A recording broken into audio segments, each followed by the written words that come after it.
अंग्रेजों ने एक दूसरा काम और किया कि हिंदुस्तान के व्यापारियों का माल हिंदुस्तान के बाजार में बिकने ना पाए, इसके लिए उन्होंने हिंदुस्तानी व्यापारियों पर तमाम तरह के टैक्स लगा दिए। हिंदुस्तान में अंग्रेजों की सरकार ने टैक्स लगाया, जो सबसे पहला वो था एक्साइज का tax, excise duty. Excise duty क्यों लगाई उन्होंने कहा कि हिंदुस्तान के व्यापारी जो माल बनाते हैं उस माल के उत्पादन पे कर लगाओ। फिर उसके बाद अंग्रेजों ने एक दूसरा फैसला किया कि हिंदुस्तानी व्यापारी जो माल पैदा करते हैं उस पे कर देंगे, और फिर उस माल की जब बिक्री होगी बाजार में तो उस पर भी कर लगा दो। तो उन्होंने माल की बिक्री पे सेल्स टैक्स लगा दिया। और उसके बाद एक तीसरा कर लगा दिया अंग्रेजों की सरकार ने कि जो माल बाजार में बिकेगा और उससे जो मुनाफा कमाएंगे हिंदुस्तानी व्यापारी, उस पर इनकम टैक्स लगा दो। तो पहले एक्साइज टैक्स लगाया, फिर सेल्स टैक्स लगा दिया, फिर इनकम टैक्स लगा दिया। फिर अंग्रेजों की सरकार ने 2 टैक्स और लगाए। एक टैक्स उन्होंने लगाया टोल टैक्स। हिंदुस्तान के व्यापारी अपने माल को एक गांव से दूसरे गांव में ले जाते हैं तो जगह जगह जो टोल टैक्स देना पड़ता है वो अंग्रेजों के जमाने का लगाया हुआ। और टोल टैक्स के बाद उन्होंने एक टैक्स और लगा दिया, ऑक्ट्रॉय का टैक्स। ये 5-5 टैक्स उन्होंने हिंदुस्तानी व्यापारियों पर लगा दिए। क्यों लगाए अंग्रेजों की सरकार ने?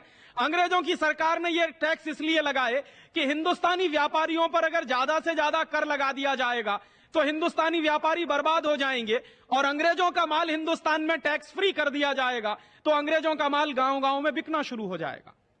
तो हिंदुस्तानी व्यापारियों पर टैक्स लगा के उनका माल महंगा बना दिया, और अंग्रेजों के माल को टैक्स फ्री करके ईस्ट इंडिया कंपनी का रास्ता अंग्रेजों के लिए खोल दिया।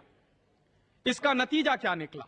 इसका नतीजा यह निकला कि धीरे धीरे ये हिंदुस्तान, जो एक जमाने में दुनिया का सबसे बड़ा औद्योगिक देश था, 1835-1840 तक हम दुनिया के सबसे बड़े निर्यातक देश थे।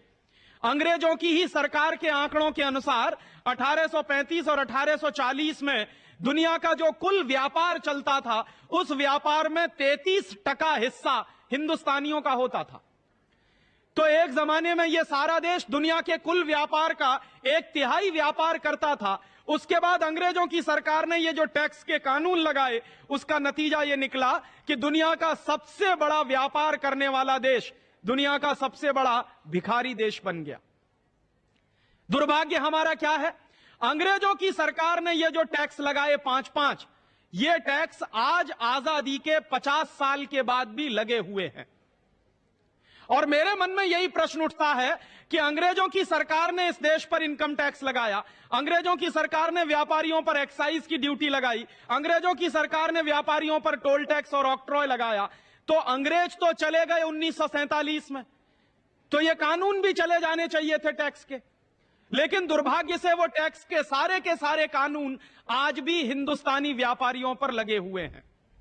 जिस तरह से अंग्रेजों के जमाने में हिंदुस्तानी व्यापारियों से टैक्स वसूला जाता था, वैसे ही आजादी के 50 साल के बाद भी यह काम किया जा रहा है। और इसलिए मैं मानता हूं कि अभी शायद आजादी आना बाकी है। और उन टैक्स के कानूनों के कारण जिस तरह हिंदुस्तानी व्यापारी बर्बाद हुए थे, वैसे ही आज हो रहे हैं। आज भी क्या चल रहा है? हिंदुस्तान में ग्लोबलाइजेशन और लिबरलाइजेशन के नाम पर विदेशियों को, विदेशी कंपनियों को खुली छूट मिल रही है, और हिंदुस्तानी व्यापारियों पर लगातार टैक्स बढ़ा बढ़ा के उनको मारने का काम चल रहा है। अंग्रेजों के जमाने में यह धंधा चलता था कि ईस्ट इंडिया कंपनी को खुली छूट मिलती थी और हिंदुस्तानी व्यापारियों को बर्बाद करने के लिए कानून बनाए जाते थे।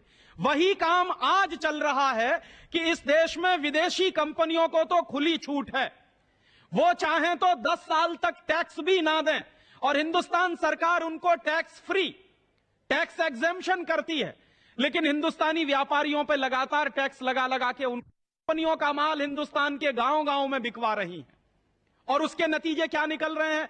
जैसे अंग्रेजों के जमाने में नतीजे निकले थे कि हिंदुस्तानी व्यापार धंधा धीरे धीरे मंदी में फंसा और उसके बाद खलास हो गया, वैसे ही आज हिंदुस्तानी व्यापारियों की हालत ऐसी हो गई है। यहां अगर कुछ व्यापारी भाई बैठे हों तो वो ये बात जानते हैं कि पिछले 40 साल में जितनी भयंकर मंदी इस साल आई है व्यापार में, उद्योग में, उतनी भयंकर मंदी कभी नहीं आई इस देश में। ये जो भयंकर मंदी चल रही है इस देश में आजकल, वो भयंकर मंदी उन नीतियों का परिणाम है जो अंग्रेजों के जमाने में लागू की गई थी और आज भी चल रही हैं। और इसलिए मैं कहता हूं कि हम अभी भी शायद पूरी तरह से आजाद नहीं है। मेरे मन में दुख इस बात का है कि जो कानून अंग्रेजों के जमाने में चलते थे, जिस तरह से चलते थे, वही कानून आजादी के 50 साल के बाद भी चल रहे हैं। जिस तरह से अंग्रेजों ने हिंदुस्तान की अर्थव्यवस्था को बर्बाद किया था, उसी तरह से आज हिंदुस्तान की अर्थव्यवस्था को बर्बाद करने का काम चल रहा है।